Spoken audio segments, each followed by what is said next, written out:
guys, hold on real quick here. Just getting some things set up. Okay.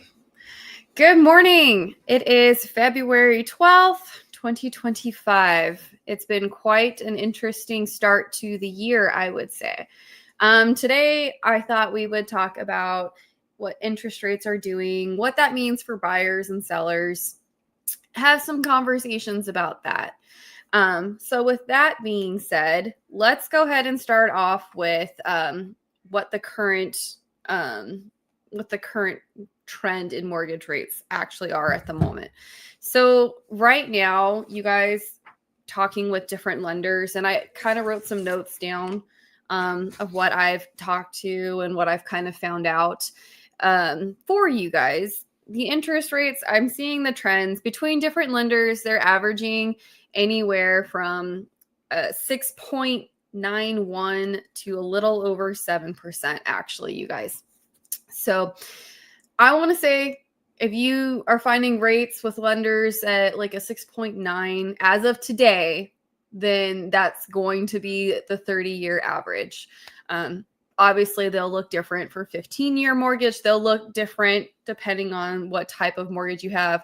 But again, just a very generalized number of interest rates. What I'm seeing and what I'm hearing from my lenders is they are sitting at between a 6.9 and like a 7.02%. So they're sitting right around 6.9, 7% for a 30-year termed mortgage. Now, I've seen, like I said, I've seen different things. One thing, how have they moved? That's a question that like I get actually quite a bit is what happened over the last 12 months with interest rates? Well, it's actually pretty interesting. Last year the interest rates were sitting kind of where they are now. They were at like 6.94%. That was the average for a generalized 30-year mortgage. Then you get to like the mid-year, they got down to like the low sixes, like a 6% interest rate. They kind of got down in like the middle of the year last year. They did decrease. Then, by December, they actually climbed back up to like a 6.85%. Unfortunately, January, this last month is when we saw them creep back over 7%. So that's a quick rundown of what interest rates did actually do over the last 12 months. Again, today they're sitting right around where they were last year, maybe like a fraction of a little bit difference, but they are maintaining at that 6.9 to 7% interest rate is what they've actually stayed at. Unfortunately, there wasn't much of a fluctuation there. I actually got that, just from news sources and from talking with lenders who I've worked with and what I've personally seen over the last 12 months working with clients. So I hope that kind of gives a little bit of food for thought. If you're curious, like what actually does impact those decisions, rates, guys, there's a lot of factors that affect rates. Okay. They look at economic conditions. They look, what the policy of the Federal Reserves are. There's a lot, market demand. There's a lot of things. So staying well educated on what interest rates are actually doing, they are going to be a huge determining factor, and you guys should use them as a huge determining factor as far as, what interest rates are going to do. I apologize. I am from my home office right now, and I have a very rambunctious little 3-year-old talking with me right now today. So please excuse that in the background. Now let's go ahead and move on to, what I think and what I'm seeing happening as far as interest rates do go. So this is what I'm seeing from the Federal Reserve, from what I have read and what I'm seeing personally and what I think. The Federal Reserve, they're signaling that there's a target rate that they want for the basis points. Their target rate is at a 4.25% to 4.5% basis points. Now, you guys need to understand the difference. When I say basis points, that doesn't mean that that rate will be the interest rate. Tack on about, 2 interest points. So their target is to actually get it down to the low sixes, low to mid sixes. That's what their target is. So objectively, they're hoping that inflation goes down. Now, what didn't happen, and what's important and for you guys to really note, is that inflation did not go down in January. Okay. They were expecting it to be lower than 3%, but it actually shot up in January, a little bit over 3%. So their target, their aim is to get inflation back down to 2%. So that really has an impact on what mortgage rates are going to do. If inflation is high, guys, they're not going to lower interest rates because that's going to increase inflation. So the way the feds work is they're going to actually, that's how they fight inflation, is they raise interest rates. That's one thing that they do to fight inflation. So that is a factor that they do take into consideration. So that's why, until the Federal Reserve feels like they have inflation completely under control, which from what I'm seeing and what I'm reading, the Federal Reserve does not have that feeling yet. So interest rates we're going to see that until there's, a shift in the economic changes. There's different policies. We don't know actually what will happen, but right now, this is what I'm seeing. Just inflation is, it did not go down like they were hoping it would. It actually went up a little bit over 3%. I think it was at like a 3.03% in January, and they were hoping to have that actually under the 3%, like in like a 2 point something. They were hoping for that to be a little bit lower. So conservatively, what I'm seeing and what I think is going to happen. Now, I know that there are. I was just talking with somebody yesterday, and there are experts who think that there will be more rate cuts. There's 3 experts that I do like, Deutsche Bank, Deloitte Insights, Morningstar. They have all their opinions. And again, they're expert opinions, you guys. Their opinions, I actually tend to agree with. They're very modest in their thoughts and their choices and what they're seeing. They're factoring in what is being said, like tariffs, things like that. So what they're saying is they're thinking we're going to go down a 0.5 percentage point. Not right away, but in their rate cuts, they think that it's going to be over the next year. We're going to go down maybe a 0.5 percentage point. So let me just kind of read, because that target, like I said, is to get inflation down to 2%. Let me read exactly kind of what they said here. Economists predict that Federal Reserve may not implement rate cuts in 2025, citing concerns over insistent inflation and potential economic impacts. Now, here's another one. The scenario, it's a little bit more modest, 50 basis points rate cut in 2025, aligning with the Federal Reserve's December projection. They suggest a pause and further adjustments until mid-2027. So, keep that in mind. These are like very modest, and I tend to agree with what I'm seeing. And then again, Morningstar, Federal Reserve officials expect to reduce rates by approximately 0.5 percentage point in 2025. Potentially through 2 rate cuts during the policy setting meetings. That I agree with you guys. That one I think is a very strong prediction, and I think it's something that we really will more than likely see. It'll be 0.5 percentage point. Now, I'm not an expert. I am not somebody who can tell you 100% this is what is going to happen.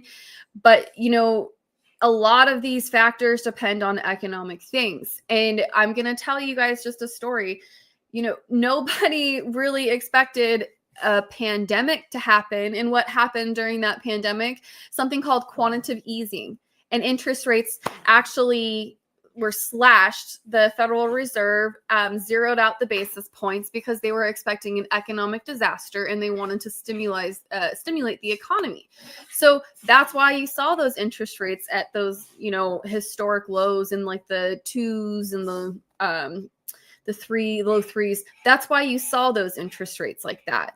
But that's something that we should really kind of keep in mind, that the interest rates, because inflation, it's not where they want it to be. The Federal Reserve does not have it where they want it to be. So because of that inflation, interest rates are not going to go lower as of yet. See, next, I wrote out my little agenda. That's why, you guys, I keep looking down so I can keep track of where I am. Next, let's talk about, the economy overall and how it does impact it. So you guys kind of have an understanding of what the Federal Reserve looks at for their interest rates. So again, like I said, if inflation is higher, then mortgage rates tend to go up as well, because that's one way that they fight inflation is higher. They raise the rates. So, and that's something that you guys, just so you know, it's not like the banks or even the presidents. The people who control the interest rates, that's the Federal Reserve. So the feds are the ones who elevate the rates and who do rate cuts, and they do it by looking at economics. What's going on with inflation, what's going on with our economy in the country. They actually look at economic growth and job reports. That's another big thing, you guys. Please, please, please keep that in mind. They look at your job reports and the economic growth. If you have a strong economy, low employment, then the feds can push rates higher. Isn't that kind of a funny thing? With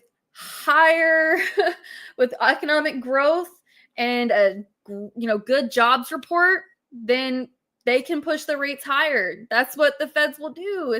It's kind of, catch-22, double-edged sword, right? You want a good jobs report, but the feds tend to actually push rates up a little bit when that happens. But if we're in a recession, then that's when the feds actually will lower rates. When we go into the recession, when inflation starts to build up, when our spending isn't as much, that's when the feds, our economic growth isn't as much. That's when the feds start to cut interest rates. So understand that.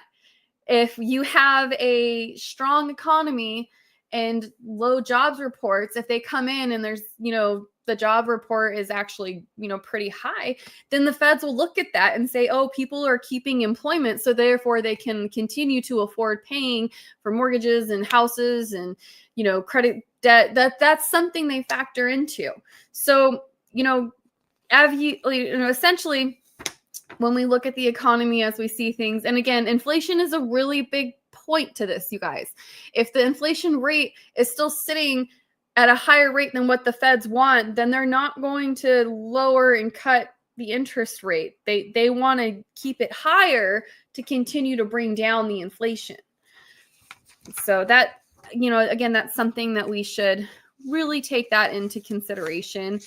And, again, I'm going to just talk a little bit more about the interest rates.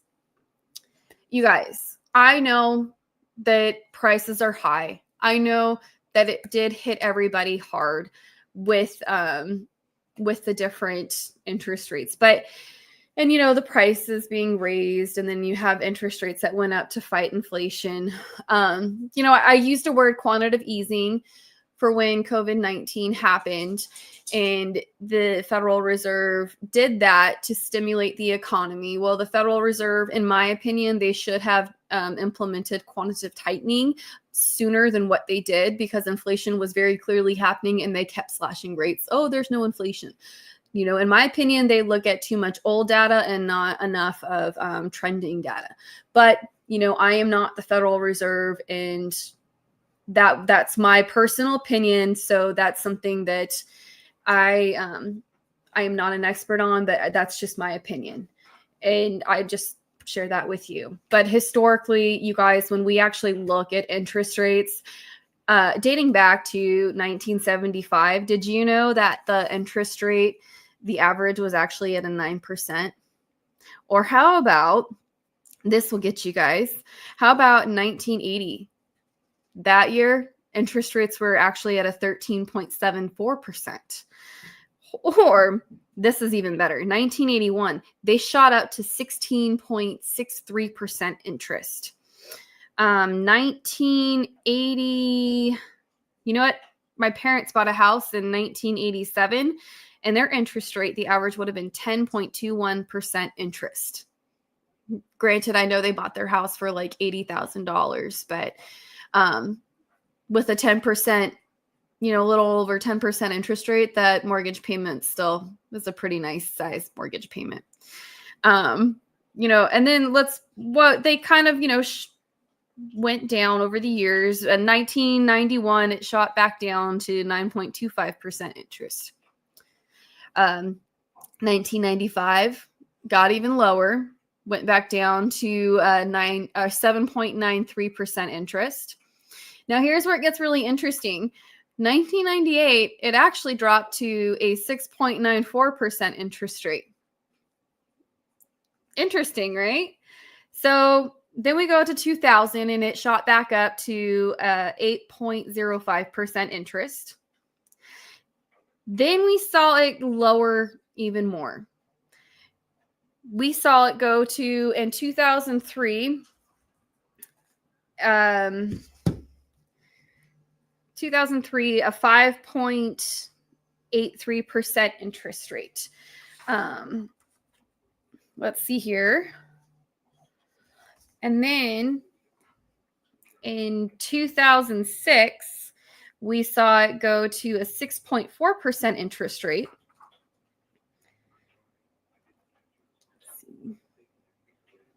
Hold on one quick moment, you guys.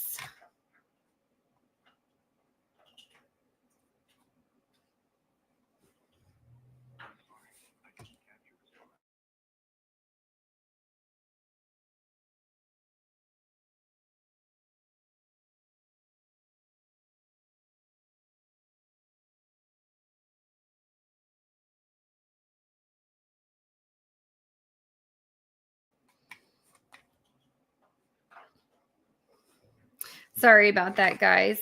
Let's get back to our interest rates that we were talking about. So we actually ended it at 2003. It was a 5.83% interest rate. Now, 2008, it did go up to, a 6.3%, 6.03%. But what happened in 2008, guys? Housing bubble burst, housing crash, market crash. Then 2009, we see rates drop down to a 5.04%. 2010, they go even lower to a 4.69. And they continue down till 2013, where they dropped to a 3.98%. Then 2014, they went up a little bit to a 4.17%. Then they kind of continued to stay low in the high threes. They got to the mid fours in 2018. Then 2019, we see them in like the high threes again.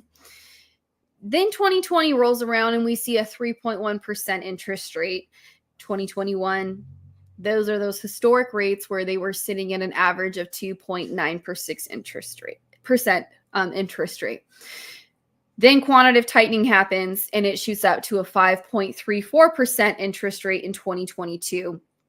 And 2023, of course, put us back at 7.31% interest rate. So why am I kind of telling you guys this? The point I'm trying to make with the interest rates is inflation has a big impact on this, but you guys, that 2% interest rate that everybody wants to get back, those low 3% interest rates, there was a reason that they were like that and that happened. It's just that, unless some kind of economic disaster happens again, quantitative easing is probably not something that the Federal Reserve will do. There was a reason why that happened. So now you have to start thinking about ways to actually get If you want that low interest rate, you have to think about ways of how to negotiate that. And you can do that. You can do that by negotiating that in your contract. If you're a buyer and you're wanting to buy a house, but you're not wanting to pull the trigger because the interest rate you feel is just too high right now, you guys, there's ways we can negotiate your interest rate down. We can negotiate it with seller concessions. You can negotiate it. You can go to a builder. Builders are giving crazy interest buy downs right now because they know that's what they have to do if they want to sell houses. You can negotiate that rate down. And why is it important to negotiate the rate down? Because it saves you hundreds of dollars a month. And then, for sellers, when interest rates lower, yes, buyers will enter the market. That's correct. But buyers, interest rates lower, more buyers come to the table because just like you, they're waiting for the rates to lower. And then you're having more competition. So what happens? Prices do what? They go up. Interest rates lower, prices go up. More competition. That's what happens. So all in all, you have to just basically pick your poison. Are you going to go in the market where interest rates are a little bit higher, but you have more negotiating power to negotiate that rate down? Or are you going to go into the market where you don't have any negotiating power and you're fighting with other people over properties because they were waiting for the interest rates to go down, much like you were? Again, I tell people, pick your poison. If you want guidance on how to negotiate and navigate these markets, then reach out to your local realtors, reach out to local, lenders, and talk to them about the different opportunities they have. And so just, keep that in mind, you guys. It's pretty much picking your poison. Sellers, yes, 100%. You probably will have more buyers in the market when interest rates come down. You have to be a little bit more strategic when they're higher. You have to kind of have that understanding of what buyers in the market are going for. So they do have a little bit more negotiating power, but strategically working with an agent who does understand how that works, they'll be able to help guide you to sell your house as quickly as possible. And that's why you actually hire professionals to help sell your house. But the other question I get is like refinancing. Should I refinance it? You guys, I'm just going to shoot straight with you. In my opinion, if you're going to refinance your house, if you're going to do that, if you wanted to make it worth it, if you locked your rate in at like a 7% interest rate and interest rates drop down to like a 6% or lower, absolutely it's worth it. 100% it's worth it because you will save hundreds of dollars a month just by refinancing it into that rate that's at a 6% or lower. If you locked in a rate at 7 or higher percent, if you locked in a rate that high, absolutely 100%, especially over the life of your loan, you're saving tens of thousands of dollars by doing that. 100%. If it's not more than a point, you might want to talk to your lender, but in my opinion, no. I would wait till it drops to it being more like of a whole point or more before I would refinance my property. That is my opinion. I cannot tell people what to do. I am not a lender, but that is just my personal opinion of what makes sense to me. But that is kind of my 2 cents on that. When sellers ask me, oh, should I refinance it? Things like that. That's my opinion. Talk to the lender, but in my opinion, if it's not more than a percentage point, I would wait until it does drop to a whole percentage point, especially if you can maintain and afford the payment you're at. The amount of money you put into it, I would just wait to refinance it until it gets to a percentage point or more. Then you are really truly saving hundreds of dollars a month doing that, which again will lead to tens of thousands of dollars over the life of the loan that you would be saving. But that is kind of what I had on my, agenda for today, you guys, to talk to you about. If there's any questions, you guys please feel free to reach out to me, shoot me a message. email me. You guys can follow me on Facebook, Instagram. I do have a TikTok. I'm not sure how much longer TikTok will be around. Personally, I don't think it's going to survive. And I used to live stream on TikTok quite a bit. And I have decided to try these other platforms. Again, you can find me on YouTube. You can find me on Facebook and Instagram.